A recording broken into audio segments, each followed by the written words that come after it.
And welcome to another edition of Calling the Audible. This is now the, the remote version because all three of us are in different places in different parts of Montreal. Peeze, Luckily, Della, we're Reeze. training in this, Mo. I know. Peeze, Della, Reeze's there. Eagle's at home base at the container. I'm in my home base, and Peeze is in with some guitars in the background. As we are now nearing the end of the Fall Cup. And Peeze, as we near the end, we're starting to get a clearer picture of how things look with Tier 1, 2, and 3 in the co-ed division. Yeah, absolutely. It's co-ed's been kind of wild. I think we all kind of thought Easy Fun would be the top dog going into the season, and we probably thought. Look, myself not knowing a ton about the division, having not really played in it before, I thought, okay, well, Easy Fun and Yin and Yang are the top two, but here we are. We have Kiss My End Zone and Easy Fun ready for a final week battle to decide first place, which is really cool.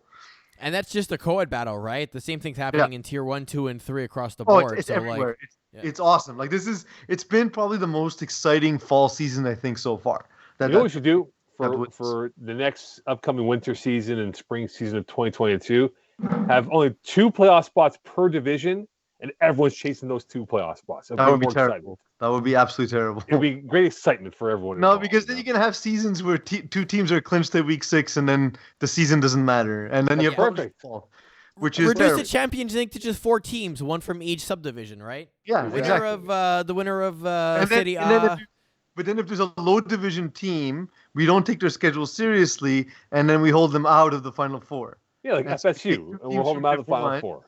Yeah, and so that's a formula that for sure no one will ever complain about, and we've never seen that go wrong ever before.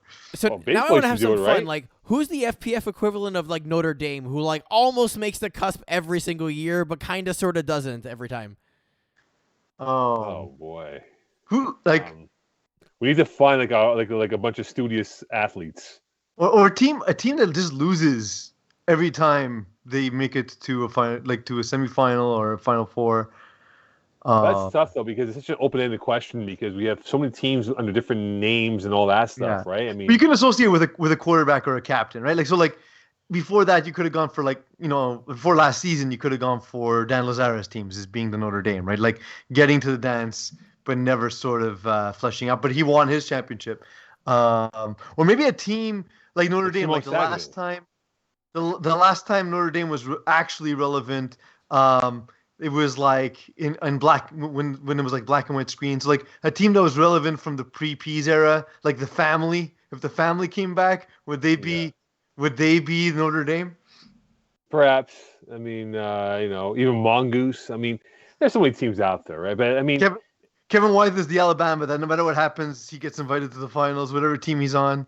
They can be a 6-loss finals team. They'll still be in the final. Wait, does that make like John Mayer and the Braves like the Georgia or something? Like, they're like Clemson, Georgia. Like I guess Clemson more recent. Well, Georgia this season, but yeah, like they're the top dog, the one that runs through their opposition. But bless their apocalypse is like the Auburn of the year type of thing. Bless like Clemson, Oklahoma. Yeah. Oklahoma, that'd be more like not Thunder Chocolate. ECW was doing better, they'd be Oklahoma because it's all offense, no defense.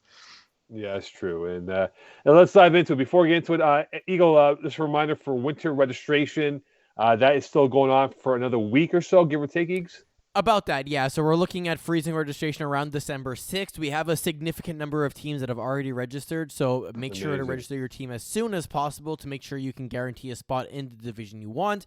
A reminder, you can register for as many divisions as you want that are numbered, so you can register for Division 4 or Division 5, but you can't do like 4A, 4B.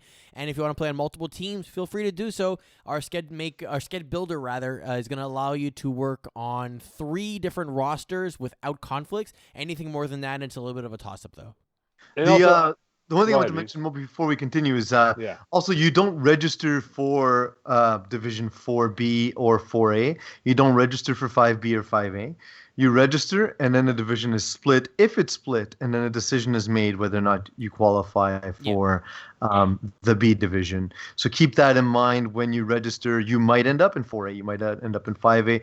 Division 6, it's still in the air, but I think, Eagle, we're going to split it. Like for the postseason, right? Like we've been We doing where we have. usually do. There's a little bit of like behind the scenes magic that happens based on like team numbers and based on strength and the number, like the type of players that register on those teams. But for the most part, we end up doing 4 and 5 splits preseason and 6 splits postseason. But again, it depends on the number of teams and the structure of them. The philosophy, we don't know a lot about Div 6 before the season because there's a lot of new teams. Sorry, go Right. ahead. You know what? And I should have told you my idea 2 weeks ago. I'll tell you next week for my idea for whatever division. I'll explain next week off there. It's too late. Got it. Don't worry. Off there next week. We'll have a nice little All right, powwow about perfect. that. All right, let's dive into it. And one more thing for Laval. I know people have been asking about fans being allowed.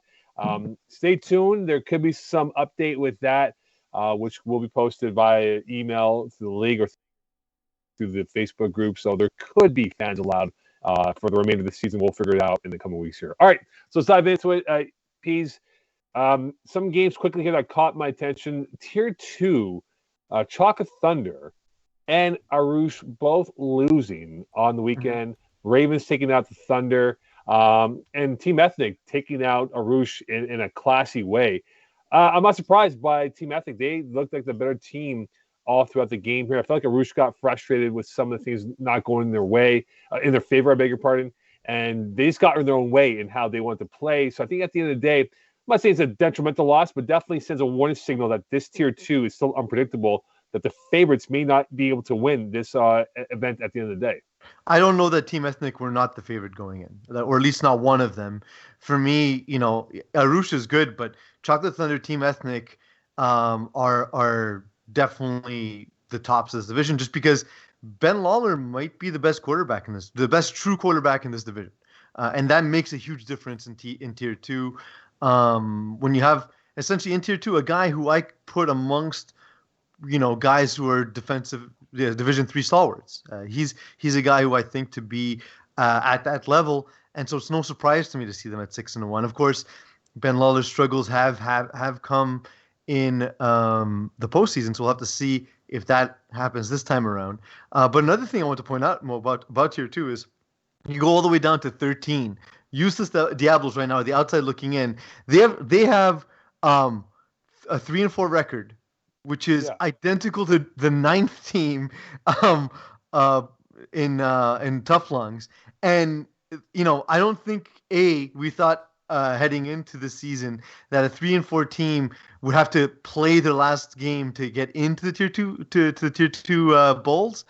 And I don't think we would have thought that a team led by Francois Martin, who was a capable quarterback and with a strong roster, I didn't think that they would be in this position at this time of the season. Well, as I said to you back in week 1, they're called useless Diablos for a reason. Yeah, I mean, it seems to be that way. I don't even know what they're scoring. They're scoring with some of the top teams in the division. I want to say, just looking quickly, there's 6 teams that scored over 200 points, and they're one of them. The problem is that they've allowed the most points in the division as well, which is, when you look at the roster, to me, that's the surprising part about it, because you knew they were going to score points, but the fact that they're allowing so many points is terrifying to me. Been a bit head scratching for sure. In Tier 3, PMS gave Free Agent Squad a real run for their money.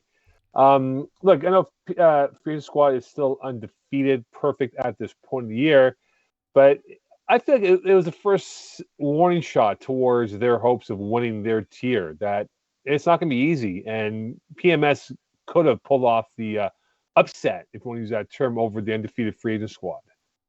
Well, yeah, Free Agent Squad are good, but they are, as their team name suggests, a group of free agents who have come together, who are immensely talented. The problem is, for part of my swag, is they only put up 19 points, and that's not what's realistically going to challenge Free Agent Squad. Frankie Scalzo was fine at best.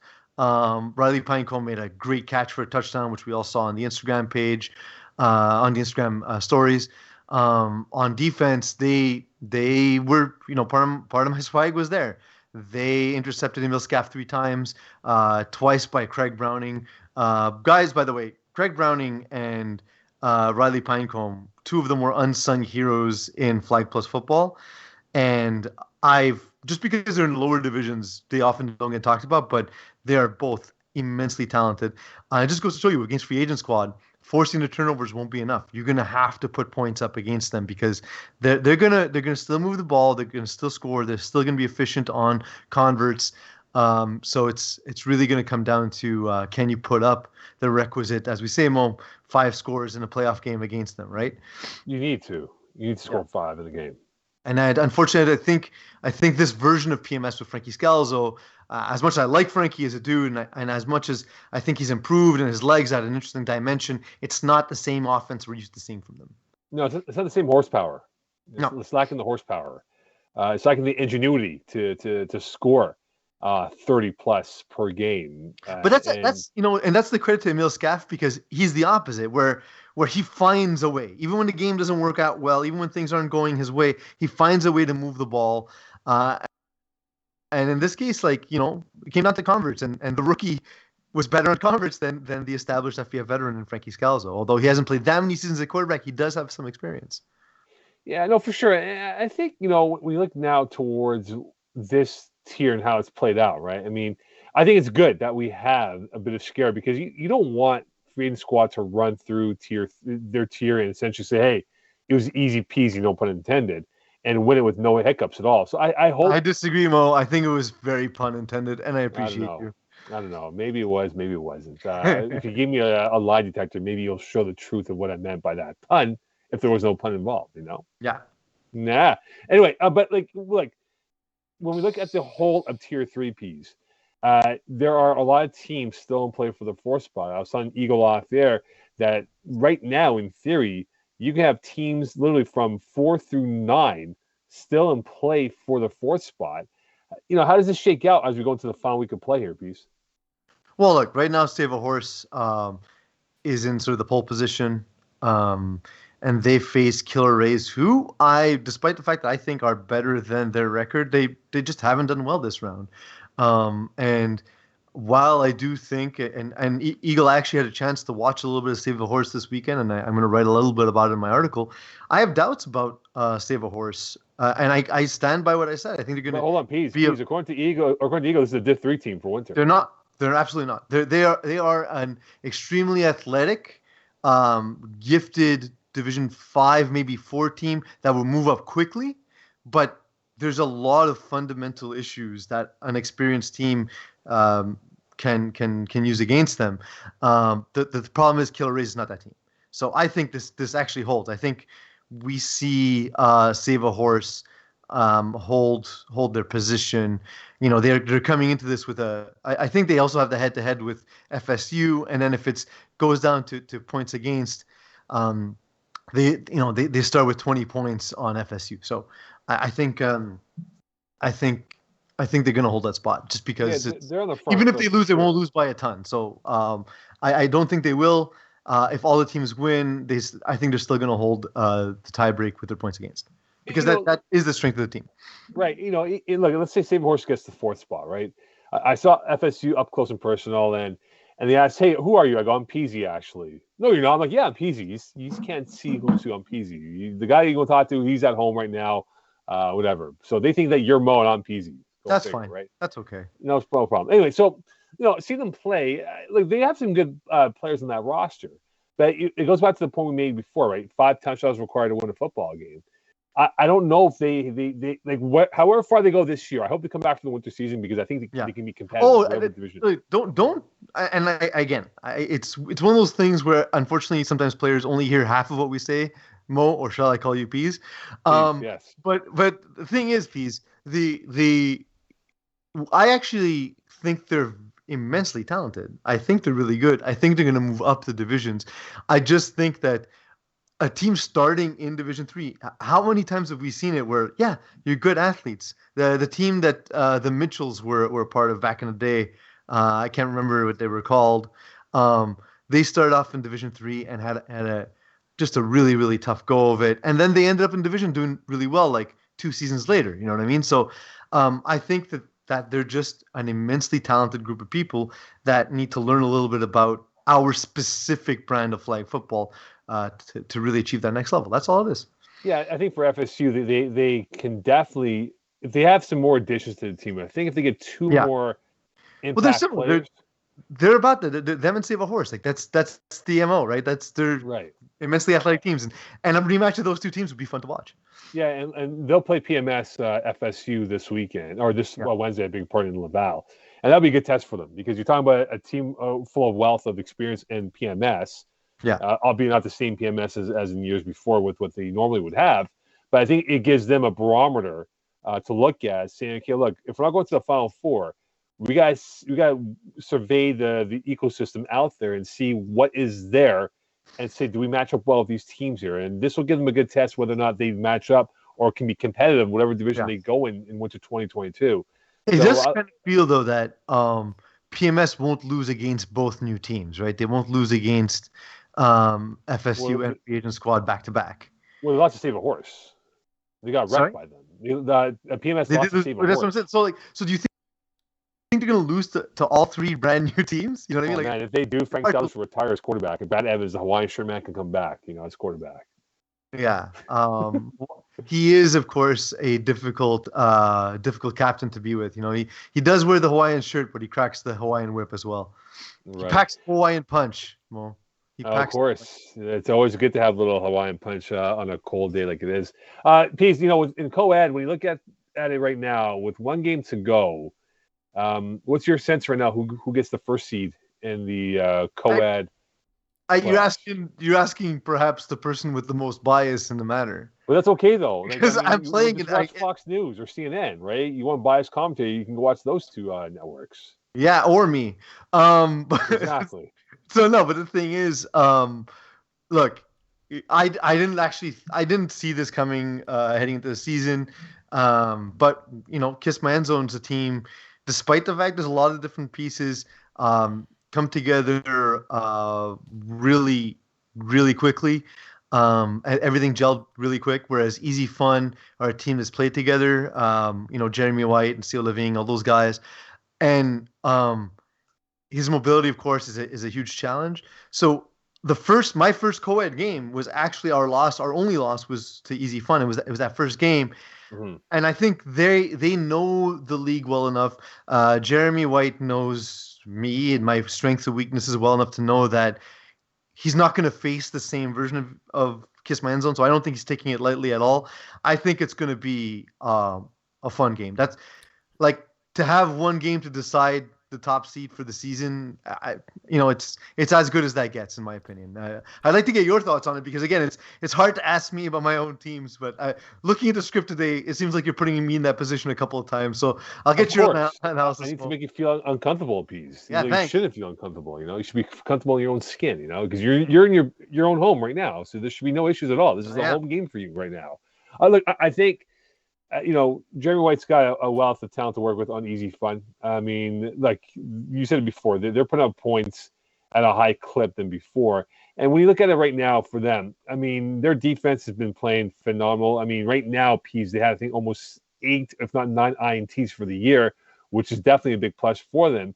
And, when going up against, say, a team like yourself, with what you have loaded up on the roster, I think that would be the more ideal matchup going into the Fall Cup final. But again, when you look at what's left with Y and Y, they got 2 more games left here. I'm not saying that you can't catch you guys, but it can definitely send a warning shot towards you guys in Easy Fun that this won't be an easy run for whoever has to face them in that semifinal game going towards early December.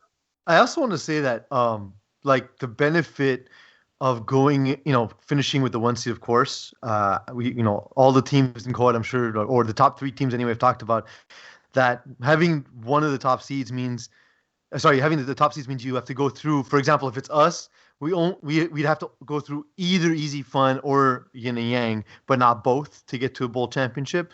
Yeah. But having played the Rock this week, they're really good. Jessica Gosselin is phenomenal on defense. She makes incredibly quick breaks on the ball. They're a team that is much better like they're much better now than they were to start the season. So I think that like they're rounding into form just for playoffs. I think the Co-Ed Bowl is gonna be really interesting, regardless of like this next week decides the top seed. That's cool, but like everyone's gonna have to get to work in that bowl. Right. It's gonna be fun. It's gonna be a lot of fun.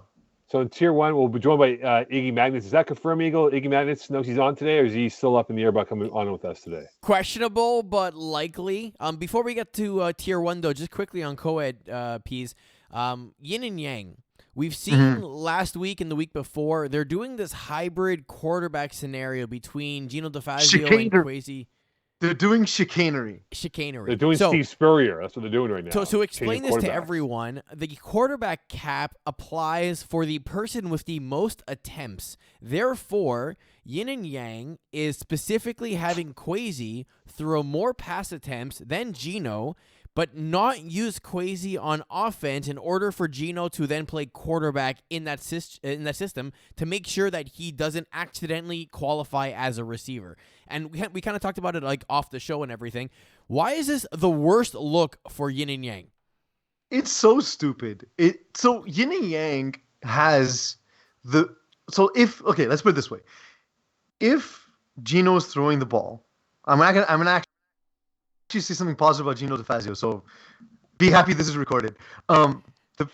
Yin and yang have the best thrower of the football, right? Like, I think that Jeremy White's strength is his athleticism. My strength is play design, and Gino is the best thrower of the football. He's great at ball placement. He'll throw a hook right in a defender's face, and it doesn't matter if the defender's right there because he's going to place it exactly where only his receiver can get it.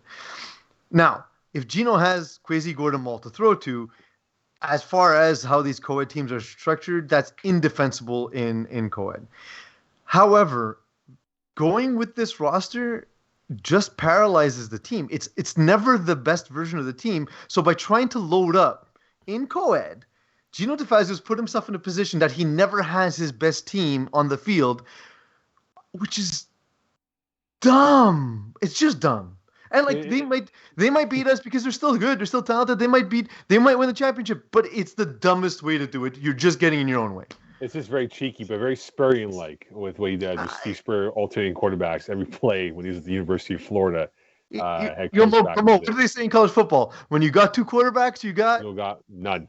There you go. And no quarterback. It takes Kwesi out of his rhythm. And again, do you think Kwesi knows Gino's name? That's insane. That's unstoppable. Because he think Kwesi knows Gino's name. I don't think Kwesi knows who the captain is of the team. I don't think he knows who Gino is. I don't know. I don't think so. Anyway, look, before we get to Iggy Magnus here, Tier 1, he's a little bit more muddled. After Blessed, they're running away with the number 1 spot. We know that. But you look at 2, 3, and 4, there's still some maneuvering right now who can move up and down the ladder. ECW having a win over their counterparts in Mongoose, albeit, though, very minimal percentages that they can jump into that party of 4. But right now, how do you think this plays out for 2, 3, and 4? Do we see some movement, or is this going to hold strip for what we have right now? Well, I mean, it all depends on the matchups that come. So like the Apocalypse, who I thought they were going to put up a tougher fight. Jeff Rosenblatt turning the ball over uncharacteristically, still managed to put up 32 against a very good defense and Blessed. They face Urgence Menzik. So that's going to be part of the deciding factor. Urgence Menzik, I mean, I don't think they need a win per se, because I think the top 4 are pretty much settled. But EZW goes on to play Blessed this week, for example. So I don't think that Urgence Menzik can be caught. KGP's hung around. They've done KGP things. So yeah, I think we might see movement. Like KGP may jump the Apocalypse, but they'll have to do so by beating Mongoose, who are at the bottom of the rankings, of course. So that's possible. I think at this point, Urgence Menzik, if they win, they're just sort of playing a mini spoiler for the Apocalypse, because then it has KGP in position to take the 2 spot. It is Yeah, a I very mean, interesting be fine. situation in that the top 3 teams are playing the bottom 3 teams Yeah. in this last week of the season, right? Because Blessed is playing Easy W, so it's a 1 versus 5. You have KGP playing Mangoose, so it's 3 versus 6. And you have the Apocalypse playing Urgence Magique, which is 2 versus 4. So there's a lot of fluctuation that could potentially happen in this week where you could see potentially something like Urgence Magique fall out of the playoffs depending on what happens. And let's not forget, ECW lost in the last play to Blessed way back in week 1. So I mean, you're right. But that's you're a right, Eagle. one thing.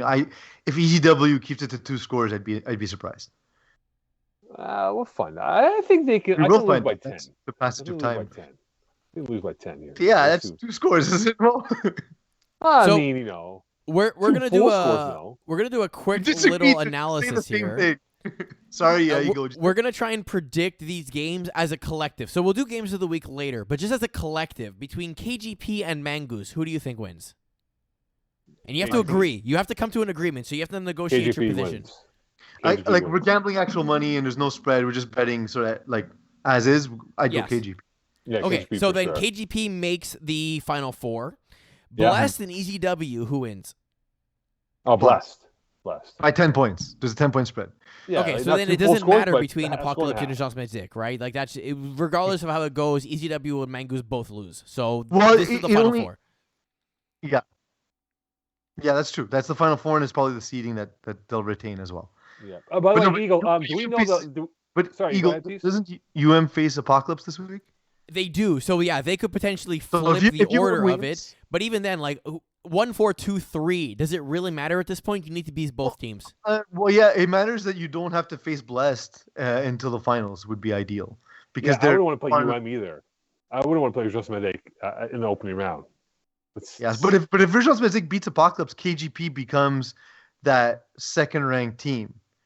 And I think Urgence Magique jumps Apocalypse, so Right. KGP would both get the second seed and face UM to start the playoffs. But honestly, like they're good 4 teams. Like Rosenblatt's a great quarterback. For Apocalypse, KGP they're coming off back-to-back championships. UM we thought was going to be the best team in the division, and Blessed. Mhm.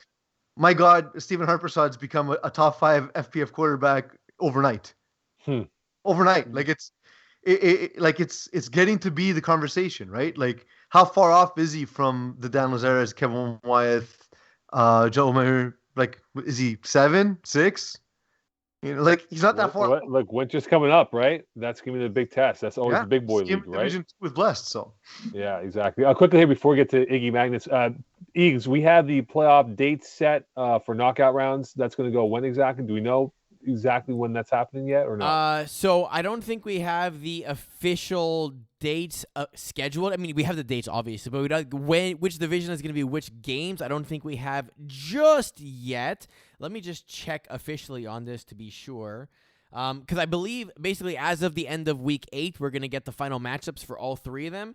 So we have on Wednesday, December 8th, we're going to have a whole bunch of different games. Actually, I am proven wrong because it actually is on our website. So if you go to our homepage, give it a second to load, and you scroll down to our section where it says FPF Cup Knockout Round, this will have the breakdown of all the dates for all the divisions, which was not shared with us. So thanks, Rob, for making us seem foolish. Oh, really? So- Look at that, eh? Wow. Let me go look at that right now. Look at that. So here right we now. have the dates for Tier 1 and Tier 3 on Wednesday for either the cash bracket or consolation round semifinals. On Sunday, the 12th, for the cash bracket or consolation rounds for all the other semifinals, for all the other tiers. And then we have the bowls, which will take place on Monday and Wednesday at Saint Laurent and Laval for Tier 1 and Tier 3 and Tier 2 and co-ed across all of them. there we go. FYI, I won't be there for the Wednesday, the 15th. I have a couple of Christmas parties, just to let you guys know. Well, hopefully I'll be there, playing 2 games. So I mean, Mo, I feel like you're giving us less priority over your Christmas parties. Like, what's more important, a nice night out with your coworkers or a night out with the FPF community? that's a good point, Mo. Gino DeFazio in the holiday season or with my coworkers? I don't know. Hey, I said something nice. I said something nice today. Yeah, it paid you though to say that though. I did. I'm going to take a shower. immediately after the show. Join me on Periscope. Yeah, exactly. Just wait for Iggy Magnus here. Hey, here's Iggy.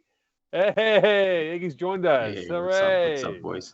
How's it going, Iggy, buddy? we got a few minutes here. So Iggy, last week we said you were on the show. You were on the No, script. we're not talking about this, Mo. We're not talking about. Yeah, we are, because we told you were on the show, and for whatever reason you must have been drunk as whatever, and you decided to disregard us on the show. Incorrect. You told me you might call me for calling me out. No one else said. And contrary to popular belief, I did not get the script. I didn't say I did get the script. I didn't get the script. And I told Eagle, is it in the script? ? And he said nothing. I'm leaving Docs, it. What you're saying, Iggy, is Google Docs works differently for you than the rest of us, because I just open Google Docs and the script is there, and so Yes, It because says Mo Iggy- gave you access to it. Iggy was available on the show. We're moving on. We are. Okay, so let's dive into it as we now approach the final week of the FPF Cup season. Your thoughts with Tier 1, 2, 3, or even co-ed for that matter? Yeah, so here quickly, because I know we're on a bit of a tight schedule here. For Tier 1, a couple things stand out to me. Blessed is still undefeated. So the question for me is, what is Stephen Harapasad's ceiling? Is it Div 1? Is it Div 2? This is where we should have had Iggy on the previous segment where we discussed the exact thing that he's mentioning. Yeah, because he didn't get the script apparently. So we literally, so to catch up, and we'll go through this quickly because the people listening and watching already heard it. I said that he's creeping into the top 5, where it's like, okay, Lazaro, Wyeth, Manor, and then like you have a debate, right? He's somewhere between 4 and 7 as the best quarterback in FPF. Yeah, exactly. So cool. Topics of discussion. Next topic. Are intertwined. I like the battle for the last playoff spot for Tier 1 as well. So I don't know if you guys talked about who gets it. So EZW's playing Blessed. That's a loss. Mangoose is playing KGP. They beat them by 1 point in week 1 of the season. Now, probably they both lose, and then EZW gets in because they have the lesser points allowed. So EZW on percentage basis. Tier 2, there's the battle for the last playoff spot there as well. A lot of 3 and 4 teams there. So I'm not sure if you guys talked about that. That's an interesting battle till the end. Hot Sauce Sports, 3-0, can make the cash bracket potentially. That's another nice little turnaround story for you and your team, Peeze. Beer money. I love cash, so. Yeah.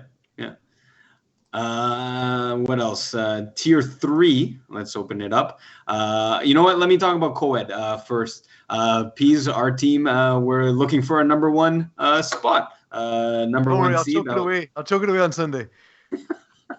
Oh God. I believe La Secte is eliminated, so we have our top 4 teams already set. We're just looking at seeding at this point, so actually not too much to talk about in co-ed there. And then as I look at Tier 3, again, I guess I'm talking about my teams a lot, but I'm my team's hanging on to the last playoff spot. Funny enough, it's 12 seed versus 13 seed in the coming in next week's matchup, Post Malone's Knights versus Trailer Park Boys. So that's definitely a win and you're in scenario. So fun little matchup I have there on Sunday. And then the top 4 teams look like they're pretty much set. FSU has lost a few games. Save the Turtles are undefeated in the qualification round. Save a Horse has come around after their couple losses. They've come back with a couple wins. So hold on, Save a Horse. Forecasting for winter. What do you see them playing? What division? Probably a 5B team. 5B. Well, according to Eagle, they're a Div 3 team. Back like 3-4 weeks ago. Yeah, no, 5B is probably where I slot them. Yeah. Okay. What about a team like FSU?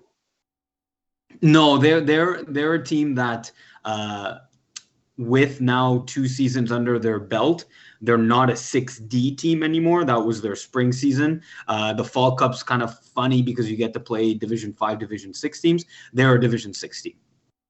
Okay. Then they'll probably go like 4-6, 5-5, and that's not that bad. Between 4-6 and 6-4. Sorry.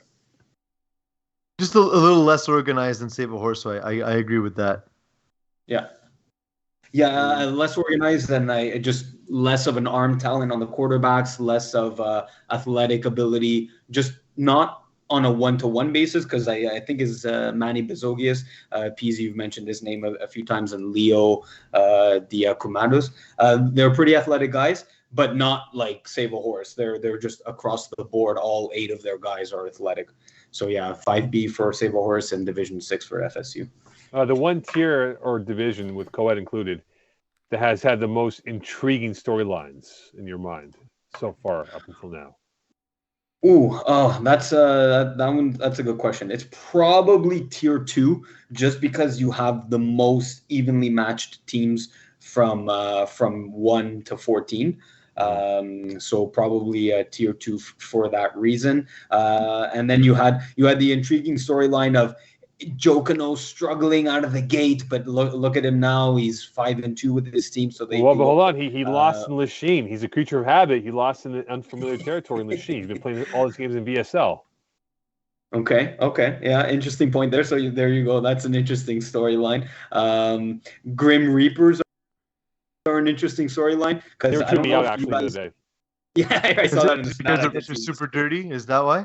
No, they're like, calling audible, and I wasn't paying attention. I looked up, like, what the screw about? And then the referee, I think they're talking to you. I'm like, really? Yeah. I don't know what the hell I did. Yeah, maybe because you misread their story for the start of the season. I think Peeze, you mentioned in the last week's episode that Rory Submergent had missed a couple games. That's not the case. The story for them is that their first 2 games of the season, he was the quarterback, and he was, for pardon my language, shitting the bed, like a complete mess of a quarterback. And I had a conversation. I actually hadn't looked it up, to be fair. It was based on a conversation I had with Dylan Daou, and I guess that makes sense. He didn't. And they made a quarterback switch. Yeah, I don't know why they got angry. Whatever. And they made a quarterback switch, and I believe they're 5-0 with Dylan Daou at the under center. So that's that. So the couple already there. There's 2 teams, and they're already there. There's some fascinating storylines. So give me tier 2. All right. Hold on. Iggs, you want to keep Iggy online here for the games of the week or what? Iggy, wait. Are you holding a chapstick, or is that a sex toy? Oh, it's what I'm listening to you guys AirPod with. Case. Got it. Yeah, AirPod. So sex accessory. Got it. Yeah. So the only reason why I would keep Iggy on the line is because there's still a gamble going on between the FPF community and our so-called FPF experts, and so I'd like to keep him on the spot for having to make his picks without having to think about it. That's the only reason why I'd keep him. What do you think, Mo? Okay. Do we give the community a chance and burn his vote here? Yeah, let's do it. All right, we're going to go into Games of the Week. No, hold on. Time out. But hold on. Come on. It is now time for Games of the Week. Is that better? That's much better. There's always a setup that you go to this. All right. Here we go. We're going to go with some music. We're going to go 3 at a time. Literally, we're going to go left, middle, right. So it'll go Mo, Iggy, and Peeze. Otherwise, it's getting way too confusing. Tier 1, KGP, Mangoose. KGP. Mangoose. KGP. Blessed, Easy W. Blessed. It's an easy W for Blessed. The Apocalypse, Urgence Medic. Apocalypse. The Apocalypse. UM. All right. Tier 2, Team Ethnic, Tough Lungs. Ethnic. Team Ethnic. Pincellos, Sans Vintromano, KGP Raw. KGP Raw. KGP Raw. Raw. Arush, Ravens. Ravens.